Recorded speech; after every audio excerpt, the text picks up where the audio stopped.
Mesdames, Messieurs, être citoyen, c'est être informé. Et pourquoi? Parce que l'ignorance est la pire des souffrances. Le savoir et la connaissance vous libèrent. Être citoyen, c'est enfin d'agir en permanence. Et pourquoi?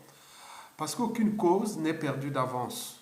Et surtout quand elle est digne, juste, noble, légitime et voire civilisationnelle. Donc seule la lutte libère. Parce que sans lutte, il n'y a pas de liberté et la dignité de l'individu, et encore moins d'un peuple. Sans lutte, il n'y a pas de justice rendue à l'individu, et encore moins à un peuple. Sans lutte, il n'y a pas de respect du but même de la condition humaine, sociale et existentielle de l'individu, et encore moins d'un peuple. Sans lutte, il n'y a pas de paix, ni de progrès d'un peuple. Donc, seule la lutte libère. Ceci dit, pour info, n'oubliez pas de développer deux réflexes. 1. Likez, j'aime cette vidéo pour la protéger des ennemis de la raison, de la vérité et de l'intérêt général. 2. Partagez-la autant de fois que vous voulez, autant que possible, sur vos pages de médias et réseaux sociaux pour sensibiliser, conscientiser, mobiliser les uns et les autres pour le compte de l'intérêt général. Ceci dit, mesdames, messieurs, alors, la France en guerre contre l'Afrique francophone. Pourquoi la France-Afrique n'est pas aménageable? Pour ce faire, je vais devoir diviser ce débat néo-civilisationnel en deux parties. Dans la première partie, je décrypterai le pourquoi la France est-elle en guerre contre l'Afrique francophone. Dans la deuxième partie, le pourquoi la France-Afrique n'est pas aménageable. Enfin, je terminerai par quelques réflexions sur les perspectives des relations diplomatiques, économiques, financières, militaires et géostratégiques entre la France en perte de vitesse en Afrique et ses ex-colonies, dans le Congo-Brazzaville, le Gabon, le Cameroun, le Tchad, le Centrafrique, le Bénin, le Niger, le Burkina Faso, le Togo, la Côte d'Ivoire, le Mali, la Guinée-Conakry, le Sénégal, n'oublions pas la Mauritanie, Madagascar, les Comores et l'Afrique du Nord, etc., etc. Mesdames, Messieurs, dans la première partie, je vais ici vous décrypter le pourquoi la France est-elle en guerre contre l'Afrique francophone, soi-disant son précaré, ses ex-colonies français d'Afrique. Eh bien oui, qui sont en retard considérable comparé à l'Afrique anglophone et à l'Afrique lusophone, etc. Alors, pourquoi la France est-elle en guerre contre l'Afrique francophone? Je pense que c'est pour 5 raisons qu'elle a toujours jugées vitales et géostratégiques à la fois. Et cela dure depuis l'esclavage ou la traite négrière, en passant par le colonialisme et enfin aujourd'hui le néocolonialisme français en Afrique et notamment en Afrique francophone. La première raison pour laquelle la France est en guerre contre l'Afrique francophone sortait déjà de la bouche de l'ancien président français de 1995 à 2007, Jacques Chirac, paix à son âme. Voici ce qu'il avait déjà dit. Nous avons saigné l'Afrique pendant 4 siècles et demi. Nous avons saigné l'Afrique pendant 4 siècles et demi. Durant sa présidence, qui a duré 12 ans, Jacques Chirac avait aussi défendu l'Afrique contre vents et marées. Même à la retraite, il avait dénoncé ceux qui ont saigné ce continent pendant des siècles, y compris son propre pays. Malgré les critiques sur le clientélisme de la France-Afrique et son soutien au régime corrompu, Jacques Chirac laissait là l'une des preuves des causes de la France en guerre contre l'Afrique francophone. La prédation de la France sur l'Afrique francophone à la place du partenariat. Or, trop de prédation tue la prédation. Mesdames, Messieurs, la deuxième raison pour laquelle la France est en guerre contre l'Afrique francophone est à cause de l'oligarchie politico-affairiste et militaire française, sortie des plus grandes écoles françaises, et notamment l'ENA, l'école polytechnique, l'école d'ingénieurs, Saint-Cyrien, les grandes écoles de mines, de commerce, Sciences Po, etc. Ils sont tous, ou presque, hommes et femmes, entraînés, conditionnés et même sous emprise de la vision coloniale de la France en Afrique. Au regard du discours tenu par Jules Ferry à la fin du 19e siècle, exactement en 1875.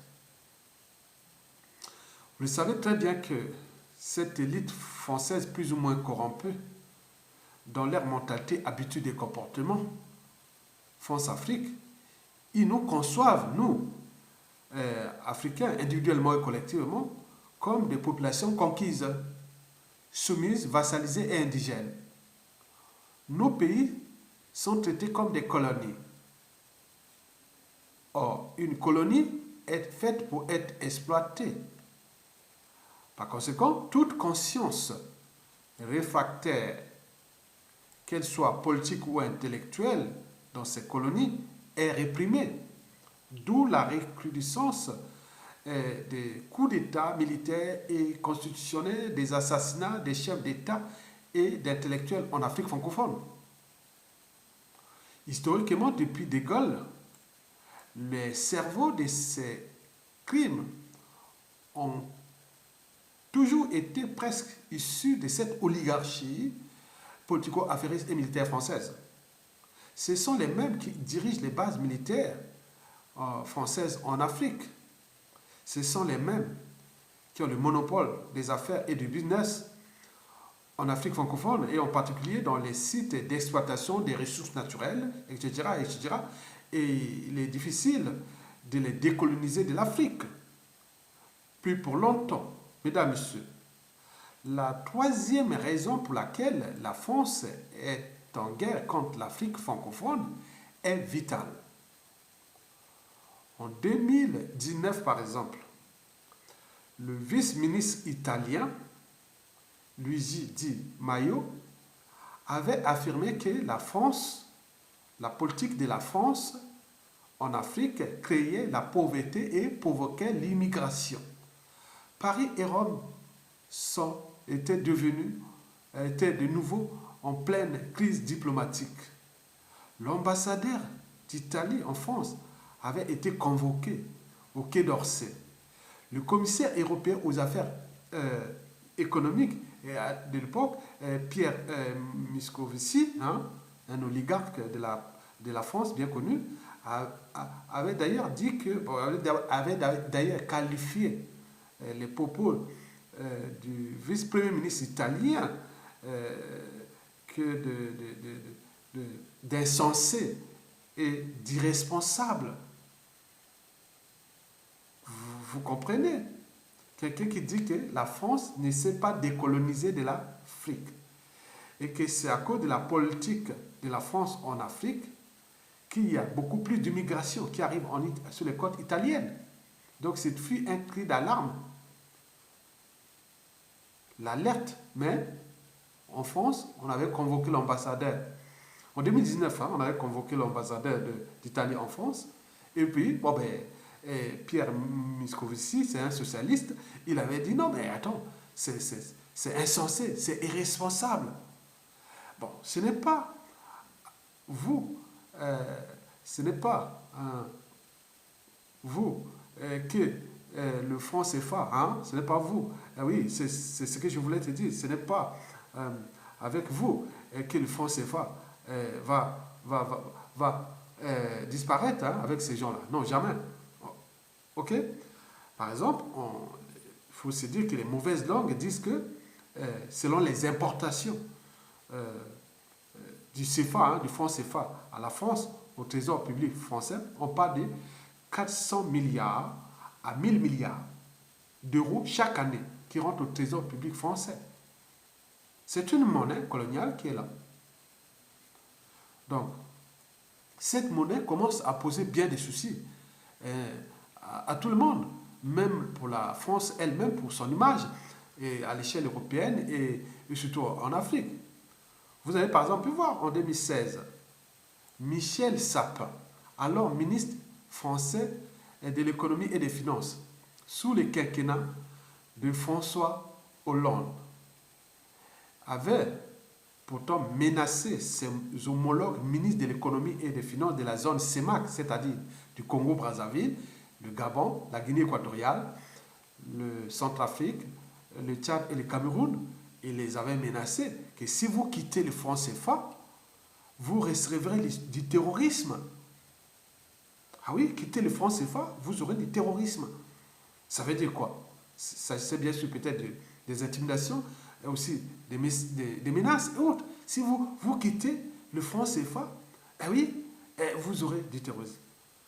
En 2021, la France vient de perdre le centre de décision en Afrique au profit de Moscou et Pékin, au niveau du Conseil de sécurité.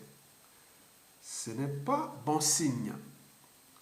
Oui, pour ce court éclairage, si la France perdait, par exemple, le CFA et perdait son poste de représentant de l'Afrique francophone au Conseil de sécurité, parce que c'est la France qui rédige les résolutions de ces 14 pays d'Afrique francophone. Il peut dire non, mais je réside cette résolution ou non. Par exemple, s'il y a eu des crimes de sang, des génocides dans un pays, il faut que ce pays rédige sa résolution et la dépose auprès du Conseil de sécurité des Nations Unies et autres. Mais là, c'est la France qui rédige ça. Si la France dit non, mais je rédige pas ça, non, vous avez tout compris. Donc, si on retire le franc CFA et puis la place du Conseil de sécurité et autres, et si la France perd ses dictateurs, il est certain que la prophétie de Jacques Chirac sera exaucée.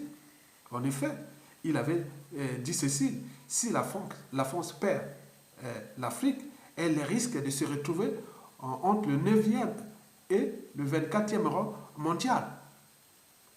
Rappelons-le qu'historiquement, c'est grâce à l'Afrique que la France fut la première puissance économique mondiale jusqu'à la fin de la Première Guerre mondiale. La langue des traités internationaux, c'était le français depuis le 18e, 19e, jusqu'en 1922, à la Société des Nations, qui s'était tenue ici à côté, à Versailles, ici à côté. Et donc, là, il faut se dire que depuis la fin de la Première Guerre mondiale, et surtout depuis la fin de la Deuxième Guerre mondiale, jusqu'à la fin du mur de Berlin, la France n'a cessé de se dégringoler. Et même avec la France-Afrique, elle s'est retrouvée jusqu'en 1990, elle était la 4e puissance économique du monde. Alors qu'au début du siècle, du XXe siècle, elle était encore la première. Vous imaginez? Maintenant, aujourd'hui, depuis, elle ne cesse de perdre son rang mondial. Elle est aujourd'hui entre la 6e et la 7e puissance économique du monde. Et encore grâce à l'Afrique, vous imaginez. Donc, c'est la raison, c'est pour cette raison vitale que la France joue à la prédation, à l'impérialisme sans scrupule dans ses ex-colonies d'Afrique et pour combien de temps encore? Et pourquoi? Parce qu'il suffit de reformuler la pensée de Aimé Césaire. Celui-ci l'avait pourtant dit, paix à son âme, il avait pourtant dit que le malheur de l'Afrique, c'est d'avoir rencontré la France. Comparé aux ex-pays colonisateurs d'Afrique, qui se sont tous décolonisés de l'Afrique. Et on peut noter au passage la Grande-Bretagne, le Portugal, l'Allemagne, l'Italie, l'Espagne, la Belgique et autres. Ils n'ont plus de monnaie coloniale, ni de base militaire. Ils n'interviennent plus pour l'ingérence des politiques. Et bon, ben, il faut changer de constitution comme tu veux. Si on manifeste, si les populations manifestent, on envoie les bases militaires, ils vont bombarder les populations. Voilà, donc il y a tout ça. Donc ils n'ont plus ça, ils n'ont pas ça. Ils n'ont pas ça.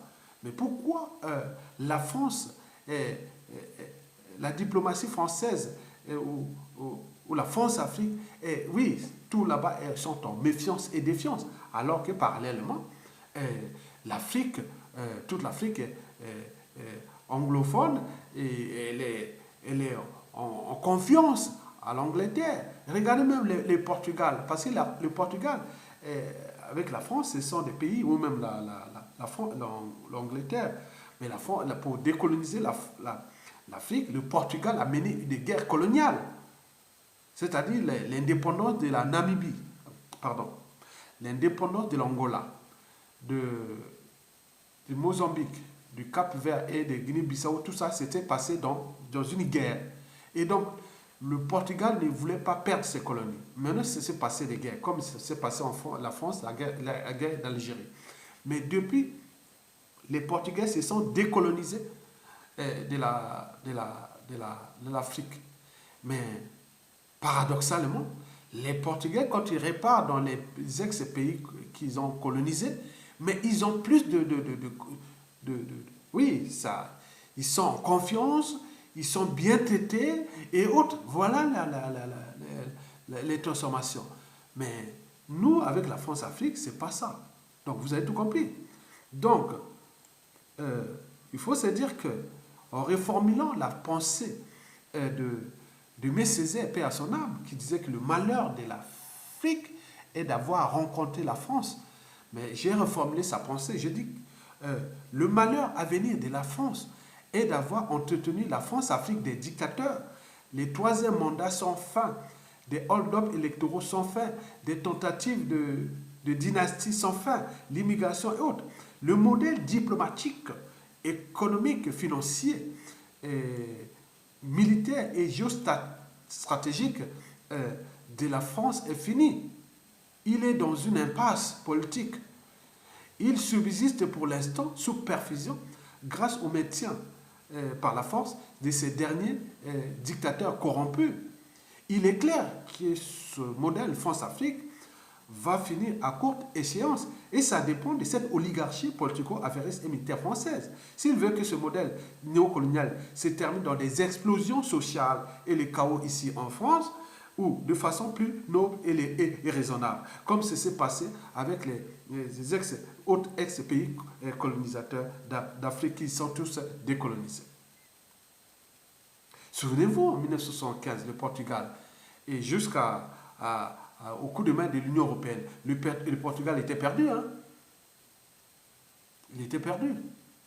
Maintenant là, regarde comment on voit le Portugal, elle l'a retrouvé, donc il s'est transformé. Il dit non, mais voilà. Passé ce chagrin d'amour de l'Afrique, maintenant il s'est retrouvé. Même avant les crises de Covid-19 et la crise économique, là, mais beaucoup de Portugais allaient maintenant travailler en Angola. Beaucoup sont rentrés là-bas, ils sont même plus adorés. Ils reviennent comme s'ils étaient chez eux au Portugal. Alors qu'il y a plus de 40 ans, ils étaient en tension, après comme en sortant de la guerre d'Algérie avec la France. Donc vous avez tout compris. Donc tout est perspective. Mesdames, Messieurs, la quatrième et avant-dernière raison pour laquelle la France est en guerre contre l'Afrique francophone est militaire et géostratégique à la fois. Depuis le mercenaire français Bob Denard, des années 60 à 1990. Ce mercenaire de Bob Denard qui a terrorisé toute l'Afrique. Aux Comores, au Bénin, partout qu'on parlait de Bob Denard, ça terrorisait. Donc c'est fait un mercenaire qui a été là. Vraiment, c'était chaud. Et n'oublions pas que il y a aussi les légionnaires français, les bases militaires qui cadillaient presque toute l'Afrique francophone. C'est comme si c'est normal. Mais cependant, il a suffi au président centrafricain de signer des accords militaires avec la Fédération de Russie. C'en était trop. Et la France a commencé par monter ses muscles et en décollant ses avions de haute sans autorisation du pouvoir de Bangui. Et ça s'est passé à Erevan, en Arménie, lors du sommet de la francophonie. Et aussi à l'Assemblée de 44e Assemblée des Nations Unies à New York, où Jean-Yves Le Drian, ministre des Affaires étrangères, et Macron, ils ont engueulé, ils avaient engueulé Archange Faustin Touadéra. Ne fais pas des conneries. Non, ne fais pas ça. Lui, il a dit, non, mais écoutez, moi, dans mon pays, il y a des terroristes, il y a des milices qui sèment la terreur. Ils sont dans les sites d'exploitation des diamants, de Bokassa et tout. Bon, c'est pas ça. Bon. Donc, ils sont partout. Donc, ils sèment le désordre. Il ne peut pas contrôler le pays. Mais parce que son pays, il y a un embargo sur l'importation des armes, que la Centrafrique ne peut pas acheter les armes. Donc là, vous demandez à la France qu'on a des accords militaires, venez m'aider. Venez m'aider. Voilà, qu'est-ce que fait la France? La France lui envoie 1000 Kalachnikov. Alors que les milices anti-Balaka, c'est les cas, ils ont des armes lourdes. Donc un État, c'est du tout démuni. Et donc ce sont les milices, les miliciens, les mercenaires qui font la loi. Et l'armée n'a pas d'armes. Il vient supplier la France, il supplie, rien du tout. Et donc, qu'est-ce qui se passe? Et il va aller voir la Fédération de Russie. Et donc, la France, non, c'est pas possible. Non, non, tu fais le con. Non, non, ne fais pas ça, fais pas ça. Donc, il y a eu beaucoup de tensions, de timidation, voilà, bon, je ne sais pas où est-ce qu'il se trouve, mais ce qui s'est passé, bon, depuis 2019, les Russes font du boulot là-bas. Donc, si bien qu'ils ont neutralisé toutes les milices qui semaient la terreur dans le pays. Oui. Ah oui, sans importation, sans avoir, l'armée n'est pas équipée, mais maintenant, un pays peut signer des accords simplement de coopération militaire. Donc, il est allé signer avec la Fédération de Russie, et donc, il a envoyé les armes. Et donc, et là, ce qui fait que le Centrafrique est maintenant en paix. Et ça donne des idées à d'autres. C'est-à-dire, le Nigeria vient aussi de signer les accords avec la Russie parce qu'il dit, ah tiens, pourquoi? C'est où est-ce que ça sort tout ça? Donc, terroriste sur terroriste. Donc, on dit, non, mais attends, qui fait ça? On dit que bon, ce sont les Occidentaux qui font des sondes là, qui jouent. Donc là, il a mis ça, l'antidote, les Russes, ils viennent de signer. Mais non, hier, il y a eu aussi le Mali qui est rentré dans la mêlée. Le Mali a dit non, mais le colonel Assimi Goïta veut maintenant signer des accords militaires avec la Fédération de Russie pour contrecarrer les terroristes. Et donc, la France dit non, non, non. La France a dépêché son chargé d'affaires Afrique pour aller interdire les gars du Mali. Non, il ne faut pas faire le con. Ne fais pas le con. Non, non, il ne faut pas signer ça. Ce sont des mercenaires. Vous allez apporter les mercenaires russes ici. Non, ce ne sont pas des mercenaires. Ils ont prouvé au Centrafrique. Et maintenant, là, mais pourquoi? Donc là, l'affaire est encore en cours, là. Donc, on dit non, mais attends, la France veut empêcher que le Mali signe des accords militaires avec la Fédération de Russie qui pourrait venir former les militaires maliens et en même temps leur fournir l'équipement nécessaire et les technologies pour combattre les terroristes. Et là, la France, voilà. Donc, on ne peut pas être au four et au moulin. Quand c'est flou, il y a un loup. Donc là, il y a un problème. Donc pourquoi ça? Parce qu'on est dans cette guerre. C'est son précaré. C'est son précaré. Bon, donc, dans les relations de partenariat, quand on est partenaire, mais il y a, bien sûr qu'il y a toujours un gagnant et un pardon, mais on ne joue pas la prédation à un partenaire. On ne fait pas du braquage amoureux à un partenaire. Donc, il y a beaucoup de choses comme ça. Donc, vous avez tout compris, mesdames, messieurs, peuple congolais. Donc, vous voyez déjà là, sur cette quatrième raison, comment on peut dire, militaire et géostratégique, la France ne veut pas perdre son influence militaire en Afrique francophone. Et là, s'il perd cette influence militaire en Afrique francophone, il peut avoir des impacts sur d'autres enjeux vitaux de la France en Afrique. Donc, vous avez tout compris. Mesdames et messieurs, la cinquième et la dernière raison pour laquelle la France est en guerre contre l'Afrique francophone est européenne et onusienne à la fois. Vous savez qu'avant et après le Brexit, la France a toujours tenu à maintenir son influence au sein de l'Union européenne. Mais cette influence de la France, là, ça vient d'où? De l'Afrique. Puisque l'Afrique est un don de la France. Donc, si elle perd l'Afrique là, il risque d'avoir une perte d'influence aussi en Europe. Mais déjà au sein de l'Union européenne, par exemple, tous les pays méditerranéens, ils sont hostiles à la politique France-Afrique. Parce que c'est ces pays-là qui subissent beaucoup d'immigration, que ce soit le Portugal, l'Espagne, l'Italie, ça va même en Grèce. La plupart de ces migrants venus d'Afrique viennent des pays francophones. Et donc, ils ont servi d'alerter ça. Allez encore voir du côté des pays de l'Est. Ils n'ont pas l'ADN colonisatrice ou impérialiste, encore moins les pays d'Europe du Nord, qui voient en France CFA qu'il y a quelque chose qui ne va pas. Et donc, la France est de plus en plus isolée, même au sein de l'Union européenne, sur sa politique France-Afrique.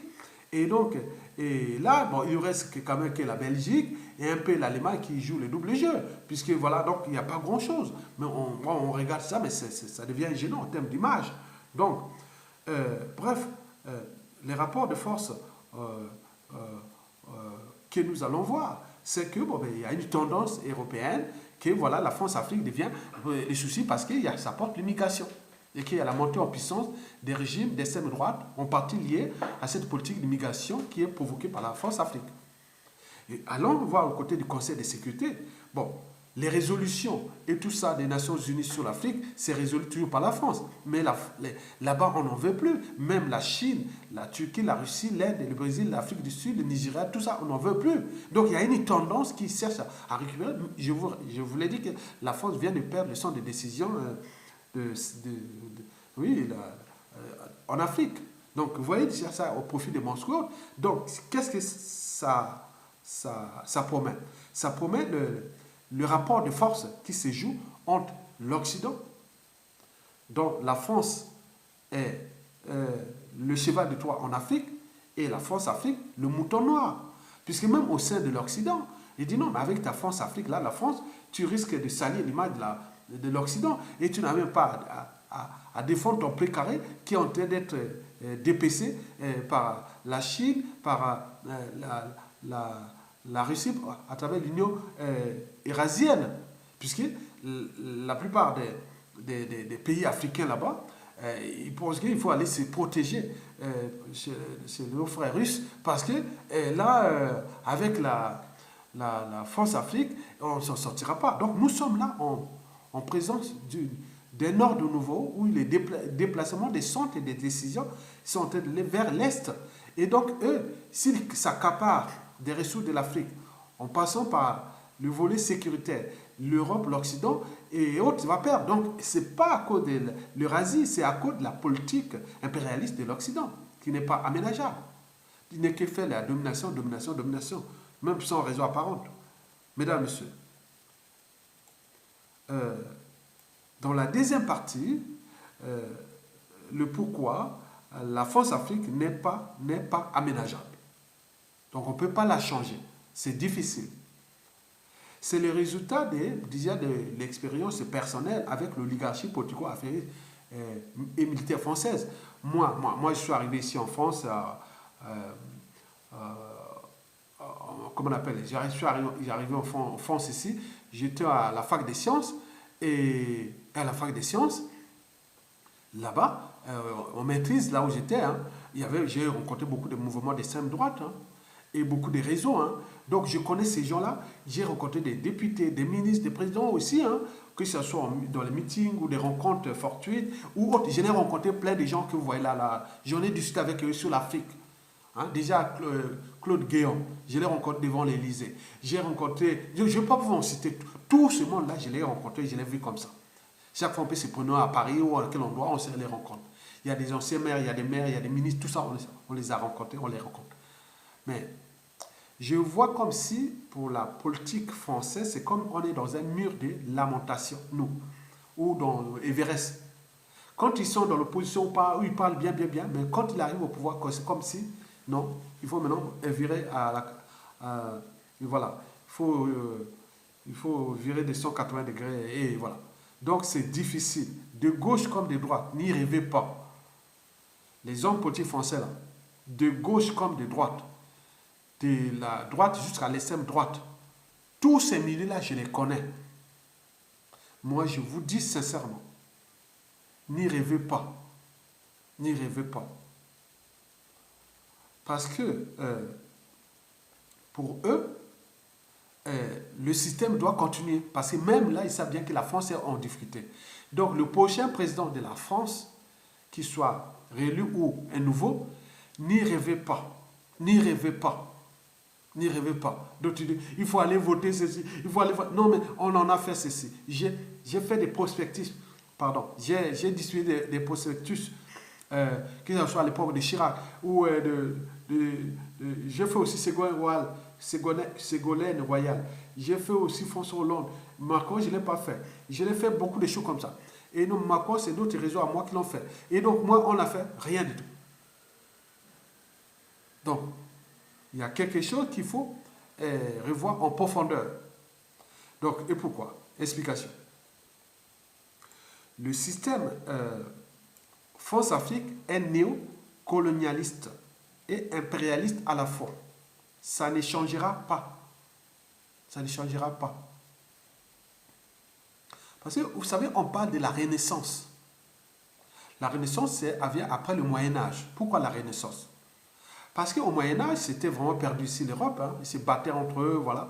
Mais dès qu'ils ont découvert les Amériques puis l'Afrique, c'est là qu'on a parlé de Renaissance, le siècle des Lumières et autres. Donc, l'Occident ne pourra jamais laisser l'Afrique. Donc, il faut retenir ça. Mais c'est à nous de trouver les mécanismes d'adaptation. Ils ne nous lâcheront jamais. Jamais, jamais. Ils seront toujours dominés, dominants. Donc, ils pensent toujours dominer. C'est leur ADN. Donc, n'y rêvez pas. Donc, ces gens-là, j'ai rencontré. Et j'ai su arriver à la conclusion suivante en termes d'analyse des citoyens sur la France-Afrique. Donc, j'ai vu cette France-Afrique-là comme un système, c'est comme un des piliers du système de domination mondiale, hein, ok, que j'appelle la gouvernance globale. Par exemple, le système France-Afrique, que j'ai dit qu'il est néocolonialiste et impérialiste à la fois. Il fait partie, hein, ce système-là fait partie des instances de gouvernance globale. La mise en application d'une pensée dite unique et qui s'est d'ailleurs opérée à travers la Commission européenne, la BCE, le Fonds monétaire international, l'Organisation mondiale du commerce, le G8, la Banque mondiale, etc. Ça va même à la France, à l'Union africaine, qui rentre dans la catégorie de la France-Afrique et des instances de gouvernance globale. Mais le problème, c'est que les décideurs-là n'ont pas été élus et échappent à tout contrôle démocratique. Est-ce que le président de l'Union africaine a été élu? Non. Est-ce que le président de la BCE a été élu par le peuple européen ou le Fonds monétaire international a été élu, une organisation, élection mondiale ou organisation mondiale du commerce, tout ça? Non. Donc, ces décideurs n'ont pas été élus et échappent à tout contrôle démocratique. Ces instances ont extraordinairement affaibli le pouvoir d'organisation de la contestation à l'échelle nationale, continentale et planétaire. Les responsabilités sont donc diluées et de moins en moins identifiables. Par ailleurs, si la réalité et la cruauté de la France-Afrique est aujourd'hui communément admise, la question principale que nous pose la mise en place de cette instance globalisée est celle de formes de résistance que nous pouvons lui opposer. À la différence des dictateurs, par exemple, africains, ou France-Afrique, incarnés au sommet par un dirigeant unique et tout-puissant, la France-Afrique est un hydre difficile à saisir. On ne sait jamais vraiment où se loge leur cerveau. Explication. J'ai identifié pour vous 5 catégories de France-Afrique. Au top 5, les relations personnelles et incestueuses entre France-Africains, Français et Africains. Parfois on dit que ce sont des pions, ce sont des chevaux de Troie et autres. Sur le tel de étoile de cette dira. Il y a des individus, il y a des personnalités, il y a des familles qui ont construit des liens très étroits et complexes, faits de souvenirs, de preuves qu'ils ont passé ensemble. Certains sont même de double nationalité ou non, des agents secrets et autres. Par exemple, au Congo, quand dans la résistance, on dit ça se dégage, il y a des gens, oui, ça se dégage, mais on ne sait pas, ils font des doubles, on ne sait pas s'ils sont pour ça se dégage vraiment et autres. Donc, vous avez tout compris. Et donc, cette France-Afrique est le socle même de la France-Afrique telle qu'elle fonctionne aujourd'hui. Les amours, les mariages, les liens affectifs et autres. Et la plupart de ces gens-là sont au cœur de la France-Afrique telle qu'elle fonctionne aujourd'hui, bien sûr. C'est eux qui sont là, qui font que le système France-Afrique n'est pas aménageable. Hein? Donc, je dirais même que cela relève même de la topologie. Hein? Vous voyez que l'humanité est pleine de contradictions. Par exemple, il y a des gens ici, ils savent bien que la France-Afrique pose bien des soucis, mais ils sont là, ils défendent la France-Afrique, puisqu'il y a beaucoup de relations amoureuses, de relations familiales, beaucoup de tout fait, beaucoup de souvenirs et autres. Donc c'est compliqué pour eux. C'est-à-dire que c'est comme si le cœur est en Afrique et la raison en France. Donc c'est difficile de séparer ces gens-là. Vous avez compris. Au top 4 des catégories de la France-Afrique figurent les réseaux de la DGSE ou des services secrets français, SAP.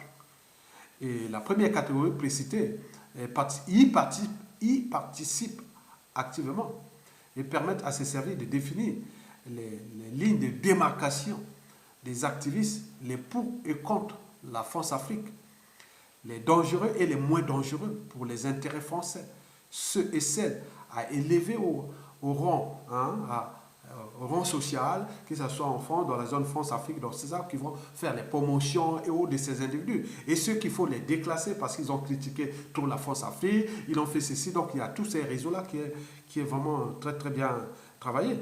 Et donc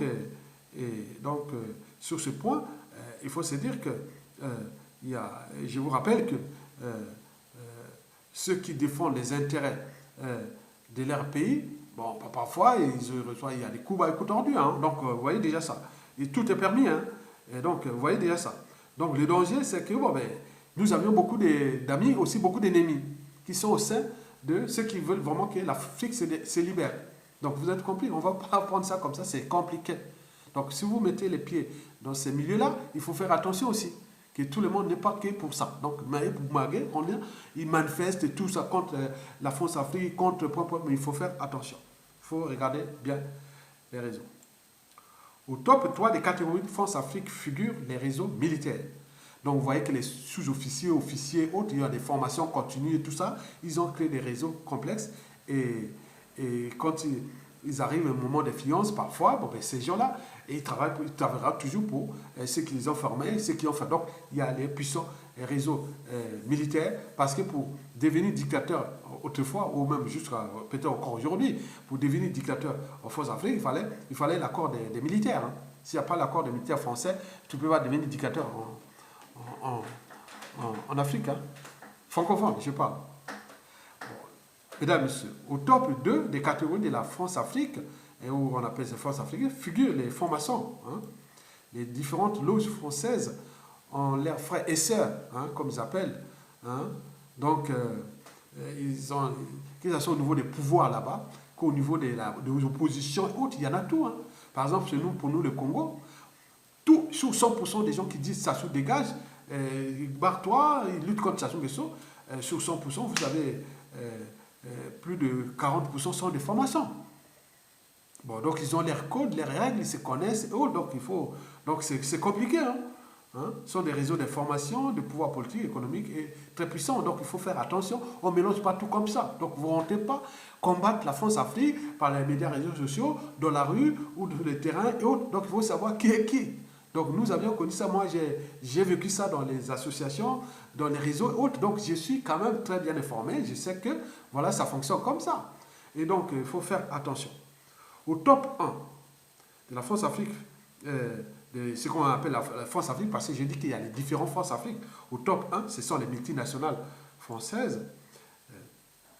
Toutes ces France-Afrique-là, ah oui, les multinationales françaises, c'est ceux qui ont placé les régimes-là, qui les corrompent, qui les font tout, qui les entretiennent. Quand ils voient que ça ne marche plus, bon ben écoutez, on fait un coup d'état militaire ou on le met dans la merde et autres. Donc dès que ça arrange encore les multinationales françaises là-bas, qu'ils ont les monopoles d'ailleurs, parce que quand ils placent ces dictateurs-là, ils ont les monopoles de tout ce qu'ils veulent. Hein. Donc il n'y a pas de problème. Maintenant, quand ils voient qu'ils commencent à déconner, bon ben allez, voilà, vous avez tout compris. Toutes ces France-Afrique sont à la fois antagonistes, dialogiques, synergiques, complémentaires, en fonction de leurs propres intérêts d'abord, et aussi des conflits d'intérêts dont le perdant reste toujours l'Afrique. Sinon, ça cesserait. Donc, notons au passage que les cellules africaines de l'Élysée, le Quai d'Orsay, les locataires de l'Élysée, qui est aujourd'hui Macron, ne jouent qu'un rôle d'arbitrage hein, au sein de ces réseaux précités. Par exemple, là, que ce soit les multinationales, les réseaux France-Afrique, les services secrets, ils sont là, donc ils organisent dans le but que bon, ben, l'influence de la France en Afrique reste telle qu'il ne faut pas qu'ils descendent, que la France protège ses intérêts, et tout comment c'est comme ça, hein, c'est tout à fait naturel. Il ne faut pas jouer à l'émotion ni à l'appartenance. Donc ils jouent, la France défend ses intérêts. Vous avez tout compris. Mesdames et messieurs, pour terminer, voici quelques réflexions sur les perspectives des relations diplomatiques, économiques, financières et militaires et géostratégiques entre la France et ses ex-colonies. Et ces relations, je vous rappelle que la France est en perte de vitesse, en perte d'influence. Jusqu'à 1990, la France, pendant la guerre froide, la France avait 90% d'influence en Afrique. Et en Afrique francophone, presque 100%. Mais depuis la fin de la guerre froide et la montée en puissance des réseaux sociaux, Internet, et n'oublions pas l'arrivée d'autres puissances émergentes comme la Chine, l'Inde et tout compagnie, la France a perdu presque 80% de son influence en Afrique. Donc aujourd'hui, il se situe entre 10 et 20% d'influence. Vous imaginez. Alors, donc voilà ce que j'avais déjà écrit pour voir l'évolution du monde à venir dans l'espace et le temps. J'avais écrit ça dans mon blog le 2 juillet 2014. J'avais écrit ça ceci. C'est un article intéressant, Enjeux de l'éducation sur un réseau global. Et le monde au prochain millénaire. Oh là là, c'était fort. Les valeurs futures seront définies par les rapports positifs des humains entre eux et les rapports des humains avec la nature et la planète. Les trois secteurs majeurs du développement au prochain millénaire seront l'économie durable, l'environnement planétaire ou spatial et le social juste et équitable.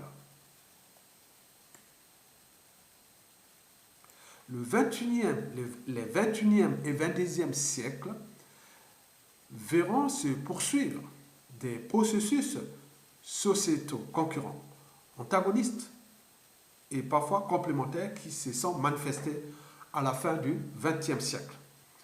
1. Élargissement planétaire de la sphère des arts, de la littérature, des religions, de la philosophie, de l'économie, de la démocratie et de l'environnement ou écologie. 2. Homogénéisation, standardisation, dégradation culturelle, perte des diversités. 3. Déploiement de grandes vagues transnationales, rencontres, métissage, nouvelle synthèse, nouvelle diversité. 5. Régénération des singularités, tant au niveau local, national et international. Il y avait des détails que je mettais en bas, mais j'aime précisément les gros titres. Et 5, oui, régénération des singularités, tant au niveau local, national, international et global. L'extension d'Internet comme système cérébral de caractère planétaire et le développement des nouveaux multimédias amplifieront les tendances en cours en rapport avec la créativité avec la création de nouveaux concepts et modes de pensée alternatifs. Ceci dit, mesdames et messieurs, alors quelles seront les perspectives des relations diplomatiques, économiques, financières, militaires et géostratégiques entre la France en perte de vitesse et l'Afrique, et notamment avec l'Afrique francophone? Bon, il va se poser à la France deux situations. La première, si elle maintient l'ordre France-Afrique tel qu'elle fonctionne aujourd'hui. Voici ce qui risque d'arriver à la France, si elle continue comme ça fonctionne là. Ce qui risque d'arriver d'ici à 2050, c'est pas loin, c'est dans 29 ans. C'est pas loin, 2050, c'est dans 29 ans. Les relations diplomatiques, si la France fonctionne comme elle est, hein, comme on le voit là, hein, comme depuis les 1960 jusqu'à nos jours, jusqu'en 2021, si elle continue comme ça, donc d'ici à 2050, les relations diplomatiques, économiques, financières, militaires et géostratégiques entre la France en perte de vitesse et l'Afrique francophone seront tumultueuses, conflictuelles et froides à la fois. En cause, 1. La ruée vers la sécurité, la ruée sécuritaire des pays France-Afrique vers la Russie et le bloc eurasien anticolonialiste et le retrait progressif à marche forcée des bases militaires françaises en Afrique. Donc vous allez voir ça, c'est-à-dire c'est comme une aspiration, un aspirateur qui attire tous les pays d'Afrique francophone d'aller se protéger au niveau militaire du côté des Russes. Et donc il y aura à marche forcée, donc les bases militaires là vont se dégager. Et voilà, donc vous avez compris. Ce sera en fait les rapports de force. Ouais. 2. Le processus de veille généralisée de la jeunesse africaine à travers les médias et réseaux sociaux. Ils sont maintenant au courant de tout. Ils voient ce qui se passe, les mouvements de contestation ici, en Occident, partout dans le monde. Ils sont maintenant au courant sur différents écrans, ordinateurs, tablettes, portables et autres. Donc c'est terrible. Donc ils s'entraînent, ils se conditionnent à la liberté, à la dignité, à la lutte et autres, comme le fait ailleurs. Donc vous allez voir des mouvements-là qui commencent à monter. Donc c'est un chemin de non-retour. Et 3, il faut dire que nous allons vivre la fin des dictateurs à vie et des tentatives dynastiques en zone France-Afrique. Par exemple, là, on va voir l'apogée, c'est comme une épidémie. Ils vont tomber un à un. Et ceux qui arrivent encouragent les autres ou mettent les réseaux pour aller faire tomber les autres. Donc ça sera comme ça. C'est un chemin de non-retour. Sachez ça. Donc s'il y a une frontière qui s'ouvre quelque part, autre, voilà, ça va être que ça. Vous avez tout compris. Et 4, nous allons vivre la fin du franc CFA. Ça, c'est inévitable. Inévitable. 5. L'avènement d'un nouveau ordre africain anti-néocolonialiste et notamment la convergence des nouveaux pouvoirs politiques africains plus que panafricanistes, souverainistes et engagés à la protection et à la bonne gestion de leurs ressources naturelles. Donc vous allez voir les mouvements panafricanistes. Vous avez vu ce qui s'est passé au Mali et donc, chaque fois qu'il y a quelqu'un... Donc, ils vont lancer les défis. Le défi, déjà, mettre fin à un ordre injuste qui est dans leur pays. Et ça entraîne les uns des autres. Et on encourage, parce que c'est passé en Centrafrique, L'Afrique, oui, après le Mali, après la Guinée, même malgré tout ça, mais les gens, vraiment, donc ça s'entraîne. Donc, à côté, les gens s'entraînent déjà à faire. Donc, il y aura des mouvements panafricanistes, c'est-à-dire, par exemple, l'Union africaine qui est devenue l'Union des dictateurs, elle va être déclassée complètement. Il y aura une nouvelle forme d'organisation africaine, comme on a commencé avec l'unité, l'organisation de l'unité africaine avant. Donc, celle-là va être caduque. Même la CEDEAO, la CEMAC et tout ça, vont être caduques. Donc il y aura d'autres formes d'organisation qui vont arriver au fur et à mesure. Donc souverainistes parce que bon, ils ne veulent plus que les autres continents viennent les emmerder, quoi. On a trop subi, quoi. Depuis les temps, on va pas. Voilà. Donc il y a ces tendances-là. Et chaque fois que les gens viennent sur les sites d'exploitation des ressources naturelles, ils veulent faire un peu les néocolonialistes. Vous avez vu par exemple les réactions, maintenant les enquêtes, les télévisions, autres, ça fait les mauvaises images d'un pays ou autre. Donc ça commence à bien faire. Donc ça va être visible. Donc nous sommes dans la génération hyper visible que j'avais publié en 2010, que nous allons vivre avec la... Oui, 2010 ou 2009. Ouais, j'avais parlé de la génération hyper visible. Quand est arrivé Twitter, quand Twitter est arrivé en 2007, donc on parlait d'il y a des générations hyper visibles, que j'avais publié beaucoup d'articles sur ça. Mesdames, Messieurs. Bon, dans le cas contraire, si la France se dit, bon ben je ne veux pas, donc je ne veux pas, voilà, je vais avancer, quoi. Voilà, donc il n'y a pas, tu vois. Donc c'est un chemin de non-retour parce qu'on est parti de l'esclavage, colonisation, en passant par le rang mondial de la France, première puissance, tout ça, il les dégrade, autres. Donc c'est comme, voilà, donc c'est comme un cancer qui est en train de ranger la France. Si elle ne comprend pas, bon ben, tant pis. Donc, voilà. Mais si elle comprend, voilà ce que j'ai résumé pour la France, en 5 caractéristiques qui vont arriver. Donc la France pourra dire non, ben écoutez, bon, d'ici 2050, bon, je mets un processus, comme l'a fait les Portugais, ou comment on voit, non pas les Portugais, mais un processus comme l'a fait avec la Nouvelle-Calédonie ou autre, qui est pour les bases militaires, qui est pour ceci. Donc c'est un processus. Il peut mettre un processus. Par exemple, ma base militaire à tel pays, bon, ben, je me retire. Voilà. Donc, deuxième caractéristique, c'est-à-dire, il dit non, ben, fini le franc CFA, bon, les bases militaires, bon, on rédige de nouvelles résolutions des bases militaires. Il dit, bon, ben, écoutez, je ne suis plus là pour faire des coups d'État, on était un indicateur, maintenant je suis là pour... donc, on va travailler quelque chose de nouveau. On peut faire, ça peut être possible. Troisième caractéristique, c'est les gérances. Donc, plus d'ingérence dans les affaires intérieures de ces pays-là, comme le fait la Grande-Bretagne et autres. Cinquième, et l'avant-dernière, c'est la fin des monopoles, des multinationales et autres qui font là-bas. Donc, il faut laisser les gens faire leur boulot naturellement, c'est-à-dire respecter les règles économiques du business et autres, sans intervention, autres, il fait librement.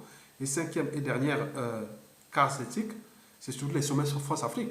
Donc, je veux mieux que ce soit les sommets de la francophonie des peuples, du business et autres. Donc, on voit les sommets France-Afrique. Par exemple, ça passe en 3 jours. Déjà, tout est préparé en amont. Il y a ce qui est de la francophonie, d'autres pour les marchés, d'autres pour la culture, autres. On se retrouve le dernier jour de clôture. Donc, on va faire les marchés de la littérature, les marchés économiques, du business et autres, entre forces africaines, langue et autres. Donc, tout le travail est fait avant. Les chefs d'État, ils viennent pour intervenir, pour dire voilà, on fait ça et voilà. Pas à traîner ces dirigeants comme des esclaves et comme des indigènes derrière un Big Bozzer qui est le président en exercice de la France, qui les traîne comme voilà. Donc on ne veut plus voir ça. Donc on veut aller à la France-Afrique des peuples où il y a la libre circulation au niveau déjà de la pensée, au niveau de la littérature, au niveau de l'économie, du social, de l'écologie et autres, beaucoup de choses associatives, beaucoup de projets. Ça, c'est possible. Donc, il faut vraiment définir, parce que moi, je ne veux pas que la vidéo reste longtemps, mais sur ce plan, par exemple, si on fait les chemins France-Afrique, par exemple, de Montpellier, là, il ne devait pas y avoir attirer des dictateurs venant. S'ils viennent seulement au dernier moment, au dernier jour, mais le travail doit être fait en amont. Donc ça, par exemple, il y a les dossiers, il y a les multinationales, il y a les associations, il y a la francophonie et autres qui travaillent là. Et après, on fait des petits discours, on fait ceci, on met les gens en action. On veut être opérationnel, pas les discours. Non, on veut être opérationnel. On n'est pas pour rendre le but de la condition humaine sur différentes échelles. Déjà pour la France et aussi pour... nous, on veut vivre libre, digne et heureux chez nous, sans qu'on vienne nous imposer des dictateurs, créer l'immigration, nous massacrer, surendetter pour rien les pays là, les ruiner, autres.